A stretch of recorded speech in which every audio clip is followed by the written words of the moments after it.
बहुत लोग बोल रहे थे ना कि ये तो आतंकवादी है, इसको कैसे नाचते गाते दिखा सकते हो, मतलब कि तुम आतंकवादी को ग्लोरीफाई कर रहे हो। आदित्य धर हाय हाय, उनको फिल्म मेकिंग सिखाओ। रहमान डकैत को छोड़ के बाकी सारे कैरेक्टर्स को एकदम एक्यूरेटली वैसा ही दिखाया है जैसे वो हैं, लुक वाइज हो गया या कैरेक्टरिस्टिक्स हो गए जो भी। बट रहमान डकैत को एकदम उल्टा ही कर दिया। बच्चा खोर से इसने प्रॉपर एक फैमिली मैन बना दिया रहमान डकैत को, इतना ज्यादा कि डिस्पाइट नोइंग कि आतंकवादी है गर्ल्स लाइक। ऐसा क्यों किया खुद सोचो। दैट्स वाई रहमान डकैत को ह्यूमनाइज करना बहुत जरूरी था। क्यों धुरंधर 2 शायद फैंटम हो सकती है। देखो फैंटम जितना बुरा हाल नहीं होगा ऑब्वियसली, बट एवरेज निकल सकती है मे बी। वो भी मुझे इसी पॉइंट को डायसेक्ट करके समझ आया।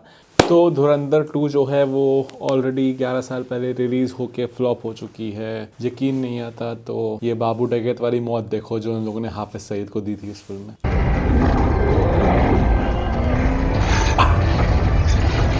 आप बार बार पूछ रहे थे आप क्या चाहती है इंडिया? इंडिया चाहती है इंसाफ। इसमें लग रहा है ना मारते हुए दिखाया होगा गोली, बट फॉर सम रीजन काटना पड़ा होगा। वो जो धुरंधर में इकबाल जिसको बोलता है कि क्या भाई साजिद सेक्स कर रहा है, उस साजिद को ये लोग ऐसे मारते हैं। ये साजिद मीर, ये जो उड़ता हुआ दिख रहा है ना बंदा,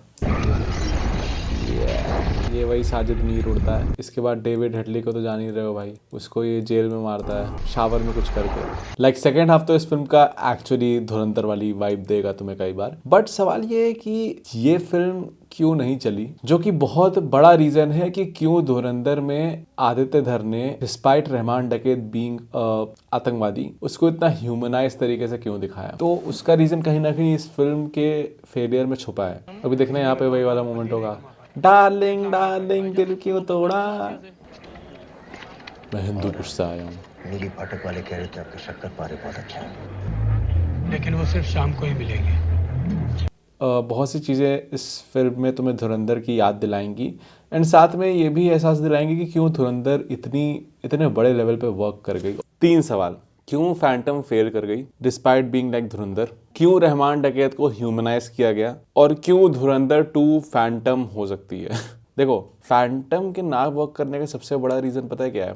डायरेक्टर्स कई बार ये गलती करते हैं कि कॉन्सेप्ट से फिल्म के इतना ज़्यादा फैसिनेट हो जाते हैं कि वो ये बात भूल जाते हैं कि ऑडियंस को इमोशनली ग्रैब करना, उन्हें इमोशनली एंगेज करना बहुत ज़रूरी होता है थ्रू आउट द नैरेटिव। भले ही तुम्हारा कॉन्सेप्ट कितना माइंड ब्लोइंग है, by the end of it people are like wow क्या कॉन्सेप्ट था कि 26/11 के सारे परपेट्रेटर्स को एक करके मारेगा नाम लेके, वाओ मज़ा आ जाएगा, एंड में हाफिज सईद बनने वाला है, भाई क्या क्लाइमैक्स है। भले ही कॉन्सेप्ट एकदम माइंड ब्लोइंग हो, स्टिल अगर तुम through out the narrative emotionally audience को एंगेज नहीं कर रहे हो, हुक नहीं कर रहे हो, तो फिर उनके लिए वो बहुत ही परफेक्टली एग्जीक्यूट किया कॉन्सेप्ट भी फेल कर जाएगा। जैसे टेनेट एक बहुत बड़ा एग्जांपल मैं कहता हूँ क्रिस्टोफर नोलन का। उस बंदे ने अपना कॉन्सेप्ट इतना ज़्यादा अलग लेवल पे कर दिया जो कि एक्चुअली माइंड ब्लोइंग है। आई स्टिल कांट बिलीव कि कोई इंसान ऐसा कॉन्सेप्ट क्रैक कर सकता है, बट इमोशनली उस बंदे ने पूरी फिल्म को एक नो नॉनसेंस स्पाई फिल्म बनाने के चक्कर में बहुत ही इमोशनली एम्प्टी कर दिया। Like I don't know Nolan के बारे में तुम लोगों ने ये चीज़ नोटिस की होगी कि नहीं, कि आफ्टर इंटरस्टेलर वो बंदा बेसिकली जो उसकी फेवरेट फिल्में हैं वैसा कुछ बनाने की कोशिश कर रहा है। डंकर्क में he wanted to make a war film in Nolan style, Tenet में he wanted to make a spy film in Nolan style, and Odyssey में now he wants to make an epic like Nolan style. मतलब film makers के पास जब idea खत्म हो जाते हैं तो वो ऐसा ही करते हैं। नहीं मजाक कर रहा हूँ, मेरे साथ भी ऐसा ही होगा यार। एक नो नॉनसेंस स्पाई फिल्म बनाने के चक्कर में वो बंदे ने पिक्चर में इमोशन डाला ही नहीं। दैट्स वाई मैं मजाक नहीं कर रहा, मैं bye the end of it so गया था भाई। एंड फैंटम में भी एक नो नॉनसेंस एस्पियोनाज थ्रिलर बनाने के लिए कबीर खान ने इमोशनली कुछ डाला ही नहीं है ना। बहुत ही इमोशनली खोखली फिल्म है ये। That's why it didn't work. हालांकि रीवॉच करने पे आई स्टिल से कि it's one of the best spy films. First watch में आई वुडंट एक्सपेक्ट कि लोगों को पसंद आएगी उतनी, क्योंकि इमोशनली बहुत ही खोखली है। नाउ कमिंग टू धुरंधर, बहुत लोग बोल रहे थे ना कि ये तो आतंकवादी है, इसको कैसे नाचते गाते दिखा सकते हो, मतलब कि तुम आतंकवादी को ग्लोरीफाई कर रहे हो। आदित्य धर हाय हाय, बहुत लोग ऐसा बोल रहे थे ना। उनको फिल्म मेकिंग सिखाओ भाई। अगर ये बंदा रहमान डकैत को, मान लो टाइगर जिंदा है कि उस्मानी या फुस्मानी जो भी उसामा बिन लादेन का सेकंड कॉपी था, या पठान के जिम की तरह एक नो नॉनसेंस बहुत ही ईवल आतंकवादी वाला ट्रीटमेंट देता कि जहाँ भी बंदा जा रहा है एकदम खूंखार माहौल हो जा रहा है, एंड टिपिकल आतंकवादी वाला ट्रीटमेंट शुरुआत से एंड तक देता, तो फैंटम की तरह ही हम इस पिक्चर से इमोशनली एंगेज होते ही नहीं। आई डोंट नो तुम में से कितनों ने नोटिस किया कि सारे characters obviously real life characters से इंस्पायर्ड हैं। मेजर इकबाल, चौधरी असलम, अजय सनियाल, रहमान डकैत, सब। इट्स जस्ट दैट रहमान डकैत को छोड़ के बाकी सारे कैरेक्टर्स को एकदम एक्यूरेटली वैसा ही दिखाया है जैसे वो हैं, लुक वाइज हो गया या कैरेक्टरिस्टिक्स हो गए जो भी। बट रहमान डकैत को एकदम उल्टा ही कर दिया। रहमान डकैत रियल लाइफ में कैसा दिखता है तुम लोग को मालूम ही है। उसे शायद रियल लाइफ में बच्चा खोर या समथिंग ऐसा कुछ कहते थे कि वो बहुत ज्यादा बच्चे करता था। उसकी 3 बीवियां थी और उसके 17 बच्चे थे। बेसिकली विक्रम का विजय सेतुपति था वो। बट यहाँ पे फिल्म में देखो एकदम बढ़िया सा विग दे दिया बंदे को।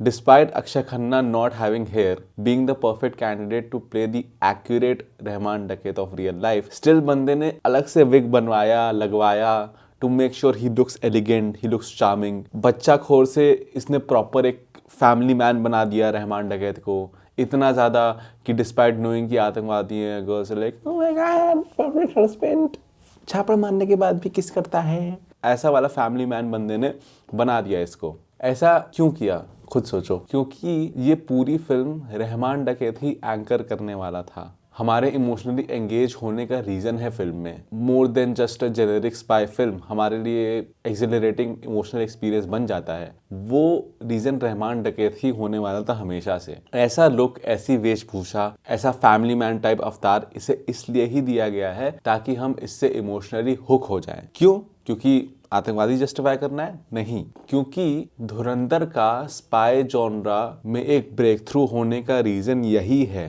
कि आदित्य धर इस जेनेरिक स्पाई स्टोरी में एक क्राइम ड्रामा, एक क्राइम जॉनरा वाला एंगल घुसेड़ रहे थे थ्रू रहमान डकैत। अगर तुम फिल्म देखो तो हमजा को देखते time you are experiencing a spy film, but Rehman के सीन्स में you are experiencing a crime film. Crime film में क्या होता है कि मालूम है अपना प्रोटैगनिस्ट एकदम आड़ा टेढ़ा है, एकदम खूंखार, हराम, दरिंदा है एकदम, लेकिन फिर भी हमें इसकी जर्नी से एक इमोशनल एंगेजमेंट होती है। Not because we relate to him, not because इसको देख के हम लोग सबको मारने लगेंगे, but because we are on a power trip. इस कैरेक्टर के थ्रू हमें लगता है कि हम खुद पावर की सीढ़ियाँ चढ़ रहे हैं। तो अगर इसी कैरेक्टर को तुम एकदम खूंखार, एकदम लीचड़ दिखा दोगे as he was in real life, तो हम कैसे उस जर्नी के लिए रेडी हो पाएंगे? तभी इसके शुरुआती सीन्स फैमिली वाले थे ताकि सब लोग हुक हो जाए कि ठीक है अब हमें देखना है ये बंदा कैसे पावर की सीढ़ियाँ चढ़ता है, कैसे ये बदला लेता है, कैसे पॉलिटिक्स में सबको मात देता है, कैसे ऊपर लेवल तक पहुंचता है। दैट्स वाई चाहे तुम्हारे रैली वाले सीन्स हो गए हो, ये वाला, या फिर आजा वे आजा, इन सबको एकदम हीरो वाला ट्रीटमेंट दिया गया है। या फिर फ्लिपराची में जब वो बंदूक लेने जाता है तो उसे भी एकदम हीरो टाइप ट्रीटमेंट दिया गया है, गाना वाना बजा के। इसीलिए दिया गया है because these are the scenes जहाँ पे हम एक पावर ट्रिप एक्सपीरियंस करते हैं रहमान डकैत के साथ कि okay now we feel like के we are rising in power. अब सोचो अगर एक टिपिकल आतंकवादी वाला ट्रीटमेंट होता तो ये फ्लिपराची वाला आइकॉनिक मोमेंट ये क्या बन के रह जाता कि एक जिम टाइप बहुत ही नो नॉनसेंस आतंकवादी आया है एक दूसरे साइड विलेन से कुछ हथियार लेने। It would have been just about that, but क्योंकि हम एक क्राइम फिल्म देख रहे हैं रहमान के सीन्स में, इस वजह से the celebration is about Rehman rising to power. That's why हमारा प्रोटैगनिस्ट भी आफ्टर एक्वायरिंग दीज थिंग्स उसको सेलिब्रेट करता है ऐसे, क्योंकि स्क्रीन पे ये सब देख के we are experiencing a power trip ना कि ये बंदूक है। ये फिल्म ऐसे ही 2 लेयर्स पे ऑपरेट करती है। फिल्म का शुरुआती 3/4 पोर्शन इज मेजॉरिटी में क्राइम ड्रामा, एंड फिर जब 26/11 आता है उसके बाद से it's majority a spy film. अब सोचो 26/11 के बाद जो मजा आया, पूरा वो गाड़ी रोक वाला, कैसे अब रहमान खत्म होगा, ये देखने का मजा इसीलिए तो आता है बिकॉज हमने 3/4 फिल्म स्पेंड की है with him as a crime drama वाला प्रोटैगनिस्ट। हमने खुद इसका पावर राइज एक्सपीरियंस किया है, एक पावर ट्रिप एक्सपीरियंस की है, इमोशनली एंगेज रह के इससे। एंड देन फिर जब हमें पता चलता है कि साला इसी को मारना है, तो एक तो थ्रिल डबल हो जाता है कि not just for Hamza but even for us as audiences. ये एक बात सच होगी ना कि हम एक तरह से अप अंटिल 26/11 रहमान के टुकड़ों पे ही पल रहे थे। लाइक हमजा का तो समझ में आ ही रहा होगा, वो उसे गैंग का हिस्सा है, बट हम एज ऑडियंसेस भी फिल्म को रहमान की वजह से इंजॉय कर रहे थे ना। वही तो हमें पावर ट्रिप दे रहा था, फिल्म के हाई मोमेंट्स दे रहा था। तो अब जब उसको ही मारने की बात आ गई कि अब उसको मारना ज़रूरी है, तो थ्रिल तो बढ़ जाता है कि साला अब कैसे ख़त्म होगा। हमारी नज़र में भी तो as audiences Rehman is the guy because of whom we were enjoying. Obviously character arc wise देखो तो हमजा की तरह हमें भी धक्का लगता है, बट एक तो थ्रिल बढ़ जाता है कि अब तक जो बंदा फिल्म संभाल रहा था उसको कैसे मारा जाएगा। और इमोशनली भी हम परप्लेक्स फील करते हैं, एक ग्रे जोन में रहते हैं कि यार अभी तक हम इस बंदे के साथ एंजॉय कर रहे थे एंड अब इसको मारना है। लोग डिमांड कर रहे थे कि अरे आतंकवादी को आतंकवादी की तरह दिखाना चाहिए। वही अगर दिया जाता शुरुआत से तो क्या तुम वो पावर ट्रिप एक्सपीरियंस करते? तब तो वो सारे उसके रैली वाले सीन्स और फ्लिपराची वाला सीन, एनी स्पेस जहाँ पे हम इस कैरेक्टर के लिए एक बहुत ही क्राइम ड्रामा फैशन में हुक्ड रहते, वो सब तो चला जाता। शुरुआत से ये सर्टेन रहता कि अभी ये कुछ गलत करेगा, अभी ये कुछ गलत करेगा एंड अब हमारा हीरो सबक सिखाएगा। Instead of enjoying the power trip, enjoying the narrative up until the 26/11 moment जहाँ से फिल्म ऑब्वियसली स्पाई जॉनर बन जाती है, हम इसी ताक में बैठे रहते कि कब ये विलेन कुछ ऐसा करेगा कि हमारा हीरो मात दे। जैसा स्पाई फिल्मों में यूजुअली होता है ना, स्पेशली वाईआरएफ की देख लो कि इट्स ऑल अबाउट कि कब हमारा हीरो इस विलेन को मात देगा। But here the reason we enjoy the journey so much is because Rehman के साथ साथ हमजा की तरह ही हम भी एक पावर ट्रिप पे जा रहे हैं अप अंटिल 26/11। तभी ये फिल्म इमोशनली एम्प्टी नहीं लगती फैंटम की तरह, तभी इसका फैंटम वाला हाल नहीं हुआ। कभी भी किसी इंसान को ना वर्ल्ड बिल्डिंग की इम्पोर्टेंस समझानी हो तो बस 3 पेयर ऑफ फिल्म्स याद रख लो, मोहनजोदारो बाहुबली, रईस और पुष्पा, और फैंटम और धुरंधर। दोनों पेयर ऑफ फिल्म्स की कहानियां सेम ही हैं। तीनों में जो पहली फिल्में हैं, the reason they were flop या फिर एवरेज, लाइक रईस मुझे फिर भी ठीक ही लगती है पिक्चर, उतनी बुरी नहीं लगती। The reason the former films were average या फिर फ्लॉप इज बिकॉज इन्होंने लैटर फिल्म्स बाहुबली, पुष्पा, धुरंधर की तरह वर्ल्ड बिल्डिंग नहीं की, उस लेवल पे कैरेक्टर्स को एक्सप्लोर नहीं किया जिस लेवल पे करना चाहिए था, जिसकी वजह से ये सिंपल कहानियां भी आइकॉनिक हो जाती। यही तो आदित्य धर का मास्टर स्ट्रोक पीक डिटेलिंग है। यहाँ पे हमने इमोशनली एक इंसान का राइज फील किया, उसके हाईस फील किए, उसके लोस फील किए, उसको बचाया भी एंड फिर उससे धोखा मिला एंड तब उसको मारा।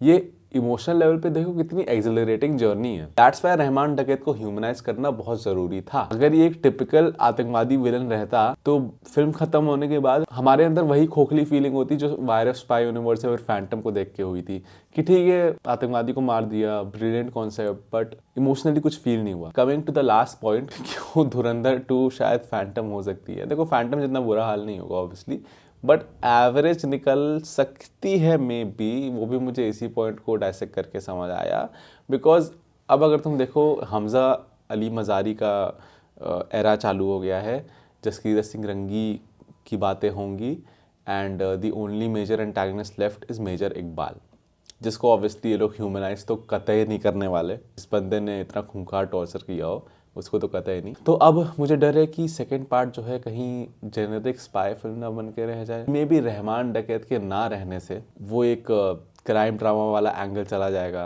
And now it just be about भारतीय स्पाई, पाकिस्तानी आतंकवादी, ढिशुम ढिशुम बा। हाँ, ये हो सकता है कि जसकीरत सिंह रंगी की जो बैक स्टोरी है वो कुछ बहुत ही कुछ कमाल कर दे। या बेसिकली आई डोंट वांट कि रहमान डकैत की कमी हमें फील हो सेकंड पार्ट में, बिकॉज कितना बड़ा एडिशन था रहमान डकैत का फर्स्ट पार्ट में, ये तो मैंने तुम्हें समझा ही दिया है।